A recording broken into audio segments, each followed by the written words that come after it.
नमस्कार दोस्तों, मैं राजपाल आप सभी का आपके अपने YouTube चैनल चरण एजुकेशन क्लासेस पर स्वागत करता हूं। दोस्तों, आज आपके लिए लेकर आ गए हैं राजस्थान अध्ययन सीरीज की एक नई क्लास। और आज की क्लास में अपने करेंगे कक्षा 7 के अध्याय 6 राजस्थान के प्रमुख शासक। दोस्तों, ये क्लास बड़ी ही महत्वपूर्ण होने वाली है, तो सभी साथी अभी से ही वीडियो को लाइक कर दो, शेयर कर दो और चैनल को कर लो सब्सक्राइब। आपका ज़्यादा समय न लेते हुए क्लास को करते हैं स्टार्ट। पृथ्वीराज चौहान तृतीय का शासनकाल माना जाता है।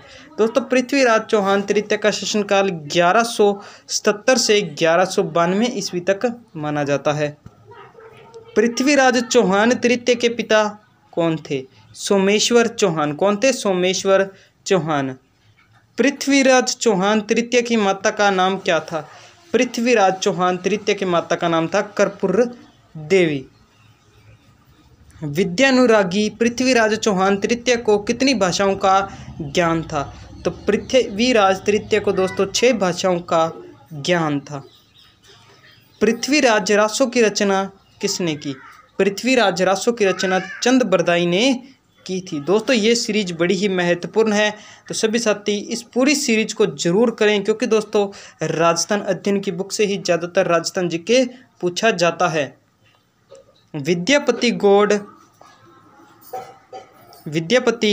गौड़, वागीश्वर, जयानक, विश्वरूप, जनार्दन, चंद बरदाई जैसे विद्वान किसके दरबारी कवि थे? किसके थे? पृथ्वीराज चौहान तृतीय के दरबार में कवि थे विद्यापति गौड़, वागीश्वर, जयानक, विश्वरूप, जनार्दन, चंद बरदाई।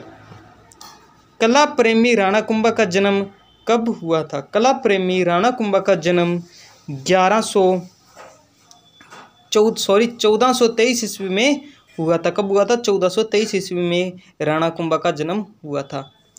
कटार कला और कलम का त्रिवेणी कहा जाता है। दोस्तों, कटार कलम और कला का त्रिवेणी राणा कुंभा को कहते हैं। मेवाड़ के इतिहास का स्वर्ण काल किस शासक का काल माना कहलाता है? दोस्तों, मेवाड़ के इतिहास का स्वर्ण काल राणा कुंभा का शासनकाल माना जाता है। आगे देखो दोस्तों, मेवाड़ में 84 दुर्गों में से 32 दुर्गों का निर्माण किसने करवाया? दोस्तों, मेवाड़ में 84 दुर्गों में से 32 दुर्गों का निर्माण राणा कुंभा ने करवाया था। अंचलगढ़, बसंतगढ़, बोमट दुर्ग, मचान दुर्ग, कुंभलगढ़ दुर्ग एवं विजय स्तंभ का निर्माण किसने करवाया?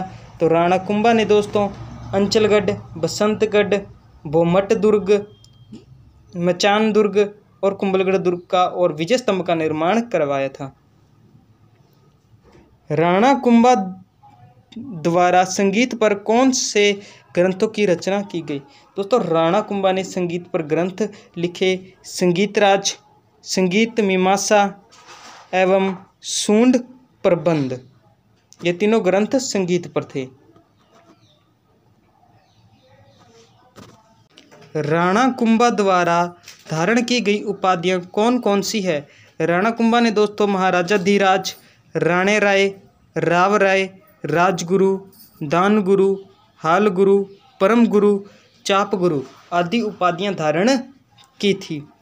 किस शासक ने जयदेव रचित गीत गोविंद पर रसिक प्रिय टीका तथा चंडी शतक की टीका की रचना की? दोस्तों, राणा कुंभा ने। किसने? राणा कुंभा ने जयदेव द्वारा रचित गीत गोविंद पर रसिक प्रिय टीका तथा चंडी शतक की टीका की रचना की थी। राणा सांगा के पिता का नाम क्या था? राणा सांगा के पिता का नाम दोस्तों राणा रायमल था। राणा सांगा का शासनकाल माना जाता है। राणा सांगा का शासनकाल क्या माना जाता है? 1509 से 1528 ईस्वी तक।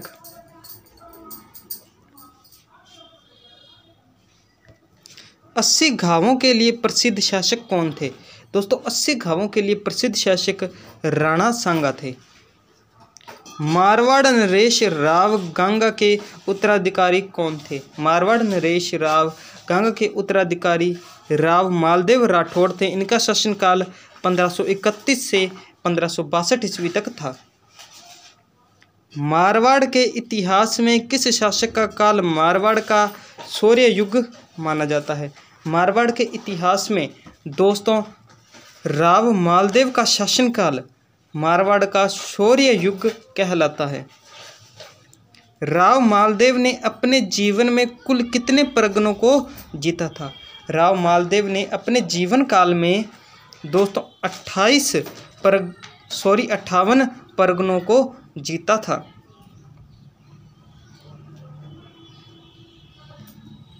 राव मालदेव ने सर्वप्रथम किस दुर्ग पर विजय प्राप्त की? राव मालदेव ने सर्वप्रथम दोस्तों भाद्राजून दुर्ग जालोर पर विजय प्राप्त की थी। सोजत दुर्ग, मालकोट दुर्ग, मेड़ता, पोखरण दुर्ग का निर्माण किस शासक ने करवाया? तो राव मालदेव ने दोस्तों सोजत दुर्ग, मालकोट दुर्ग मेड़ता में और पोखरण दुर्ग का निर्माण करवाया था। फारसी इतिहासकारों ने किस शासक को हशमत वाला शासक, ताकतवर कहकर पुकारा? दोस्तों फारसी इतिहासकारों ने राव मालदेव को हशमत वाला शासक यानी कि ताकतवर कहकर पुकारा। महाराणा प्रताप का शासनकाल 1572 से 1597 ईस्वी के पिता कौन थे? यानी कि महाराणा प्रताप के पिता कौन थे? महाराणा उदय सिंह है। महाराणा प्रताप का शासनकाल क्या था? 1572 से 1597 ईस्वी। आगे देखो दोस्तों, महाराणा प्रताप का जन्म कब व कहाँ हुआ? दोस्तों महाराणा प्रताप का जन्म 9 मई 1540 ईस्वी को कुंभलगढ़ दुर्ग में हुआ था। महाराणा प्रताप का जन्म कब हुआ? 9 मई 1540 ईस्वी कुंभलगढ़ दुर्ग में। दोस्तों आप ये सभी प्रश्न इसी क्लास में ही याद कर लें ताकि आपको दोबारा बुक उठाने की ज़रूरत न पड़े। महाराणा प्रताप का राज्याभिषेक कब हुआ? महाराणा प्रताप का राज्याभिषेक 28 फरवरी 1572 ईस्वी में हुआ था। महाराणा प्रताप के समय मुगल बादशाह कौन थे? महाराणा प्रताप के समय मुगल बादशाह अकबर थे। कौन थे? अकबर। महाराणा प्रताप का वह भाई कौन था जो रूठकर अकबर की शरण में चला गया था? दोस्तों महाराणा प्रताप का भाई जगमाल महाराणा प्रताप से रूठकर अकबर की शरण में चला गया था।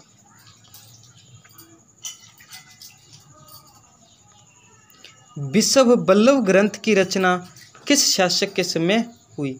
दोस्तों विश्व बल्लभ ग्रंथ की रचना महाराणा प्रताप के समय में हुई थी। बीकानेर नरेश राव कल्याणमल के पुत्र राय सिंह का जन्म कब हुआ? बीकानेर नरेश राव कल्याणमल के पुत्र राय सिंह का जन्म 20 जुलाई 1541 ईस्वी में हुआ था। राय सिंह का जन्म कब हुआ? 20 जुलाई 1541 ईस्वी। 1574 ईस्वी में बीकानेर के किस शासक का राज्याभिषेक हुआ था? 1574 ईस्वी में बीकानेर के शासक राय सिंह का राज्याभिषेक हुआ था। दानशीलता के कारण राजपुताने का कर्ण नाम से लोकप्रिय शासक है। दोस्तों दानशीलता के कारण राजपुताने का कर्ण राय सिंह को कहते हैं। आगे देखो दोस्तों, राय सिंह ने बीकानेर में कौन सा दुर्ग बनवाया? दोस्तों राय सिंह ने बीकानेर में जूनागढ़ दुर्ग बनवाया था। राय सिंह महोत्सव ज्योतिष रत्नमाला ग्रंथों की रचना किस शासक के द्वारा की गई? दोस्तों राय सिंह महोत्सव एवं ज्योतिष रत्नमाला ग्रंथों की रचना की थी। मिर्जा राजा जय सिंह का शासनकाल माना जाता है। मिर्जा राजा जय सिंह का शासनकाल 1621 से 1667 ईस्वी तक माना जाता है। किस राजपूत शासक ने 3 मुगल बादशाहों जहांगीर, शाहजहां एवं औरंगजेब की सेवा की? दोस्तों मिर्जा राजा जय सिंह ने 3 मुगल बादशाहों की सेवा की थी। कौन कौन से थे? जहांगीर, शाहजहां और औरंगजेब। आगे देखो दोस्तों,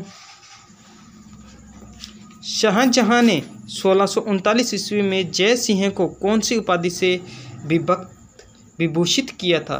दोस्तों शाहजहां ने 1639 में जय सिंह को मिर्जा राजा की उपाधि दी थी?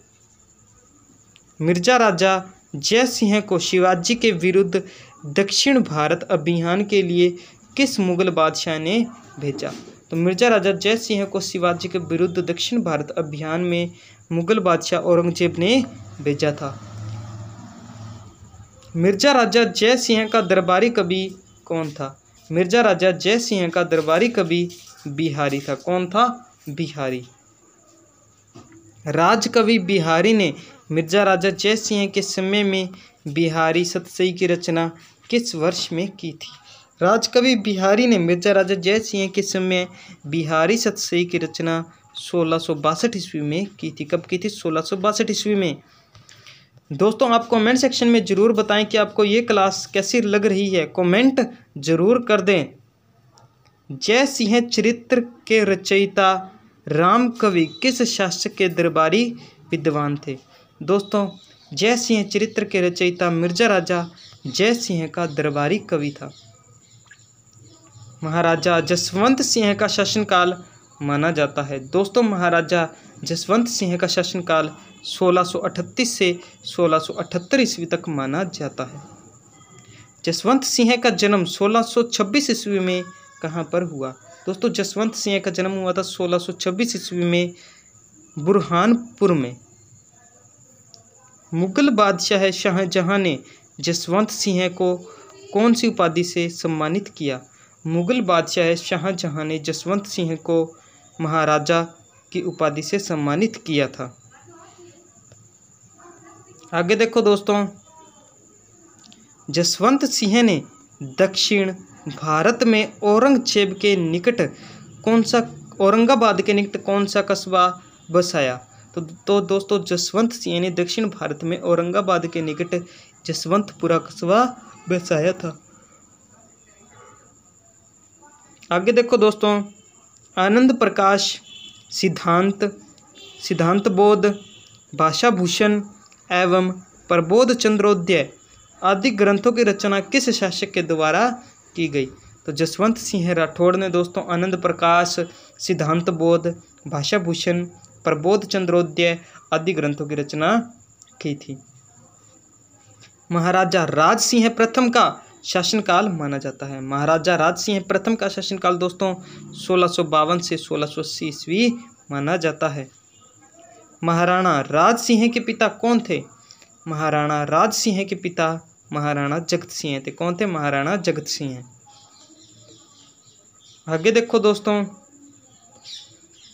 शाहजहां के उत्तराधिकारी के समय मेवाड़ के शासक कौन थे?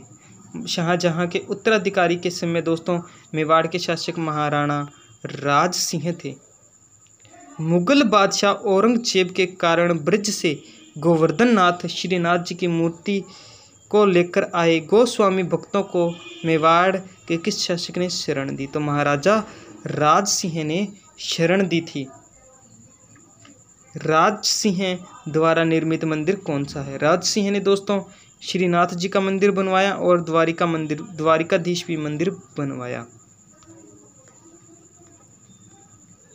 आगे देखो दोस्तों, राज सिंह ने अंबा माता के मंदिर का निर्माण कहाँ करवाया? दोस्तों राज सिंह ने अंबा माता के मंदिर का निर्माण उदयपुर में करवाया था। महाराणा राज सिंह ने कांकरोली में कौन सी झील का निर्माण करवाया? महाराणा राज सिंह ने कांकरोली में राजसमंद झील का निर्माण करवाया था। राजसमंद झील के किनारे लिखित राज प्रशस्ति की रचना कौन सी भाषा में की गई? राजसमंद झील के किनारे दोस्तों एक राज प्रशस्ति लिखी गई है, उसकी रचना संस्कृत भाषा में की गई। कौन सी भाषा में? संस्कृत भाषा में। देश का सबसे बड़ा शिलालेख है दोस्तों, देश का सबसे बड़ा शिलालेख राज प्रशस्ति है। कौन सा है? राज प्रशस्ति। याद कर लो साथ साथ में, ताकि आपका एग्जाम में प्रश्न गलत न हो।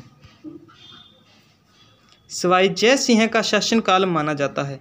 दोस्तों सवाई जय सिंह का शासनकाल 1700 से 1743 ईस्वी तक माना जाता है। जय सिंह द्वितीय का जन्म कब हुआ? दोस्तों जय सिंह द्वितीय का जन्म 1688 ईस्वी में हुआ था। कब? 1688 ईस्वी में। औरंगजेब ने जय सिंह द्वितीय को कौन सी उपाधि दी? औरंगजेब ने जय सिंह द्वितीय को दोस्तों सवाई की उपाधि दी थी? कौन सी सवाई की? किस कछवाहा वंशीय शासक ने आमेर के स्थान पर जयपुर को अपनी राजधानी बनाया? तो दोस्तों सवाई जय सिंह कछवाहा वंश के शासक थे जिन्होंने आमेर के स्थान पर जयपुर को राजधानी बनाया। आगे देखो दोस्तों, सवाई जय सिंह ने 1725 ईस्वी में जीज ए मोहम्मद शाही की रचना की, जिसका मुख्य विषय क्या है? दोस्तों सवाई जय सिंह ने 1725 में एक ग्रंथ लिखा जीज ए मोहम्मद शाही। उसका संबंध नक्षत्रों की गति की गणना करना है। सवाई जय सिंह ने ज्योतिष विद्या पर कौन सा ग्रंथ लिखा? सवाई जय सिंह ने ज्योतिष विद्या पर जय सिंहकारी का नाम से ग्रंथ लिखा था। सवाई जय सिंह ने ज्योतिषी के अध्ययन के लिए कौन सी वेधशालाएं बनवाई? सवाई जय सिंह ने ज्योतिषी के अध्ययन के लिए जयपुर, दिल्ली, मथुरा, बनारस और उज्जैन में वेधशालाएं बनवाई थी। महाराजा सूरजमल का शासनकाल माना जाता है। महाराजा सूरजमल का शासनकाल क्या है? 1755 से 1763 ईस्वी तक। आगे देखो दोस्तों, महाराजा सूरजमल के पिता कौन थे? दोस्तों महाराजा सूरजमल के पिता बदन सिंह थे। कौन थे? बदन सिंह। पानीपत के तृतीय युद्ध के पश्चात मराठों को शरण देने वाला शासक कौन था? पानीपत के तृतीय युद्ध के बाद मराठों को शरण देने वाला शासक महाराजा सूरजमल था। कविवर सुधन एवं आखेराम गर्ग जैसे विद्वान किस शासक के दरबार में रहते थे? महाराजा सूरजमल के दरबार में कविवर सुधन एवं आखेराम गर्ग विद्वान रहते थे। दोस्तों ये क्लास बड़ी ही महत्वपूर्ण थी। यदि आपको ये क्लास अच्छी लगी है तो वीडियो को लाइक कर दो, शेयर कर दो और चैनल को कर लो सब्सक्राइब। बेल आइकन को ऑल पर सिलेक्ट कर लो ताकि जब कल नए अध्याय की क्लास आए तो आपको उस क्लास का नोटिफिकेशन सबसे पहले मिल जाए। इस क्लास की PDF पाने के लिए आप हमारा टेलीग्राम चैनल चारण एजुकेशन क्लासेस ज्वाइन कर लें। टेलीग्राम चैनल का लिंक नीचे डिस्क्रिप्शन में दिया गया है। मिलते हैं कल नए प्रश्नों के साथ। जय हिंद साथियों, वंदे मातरम।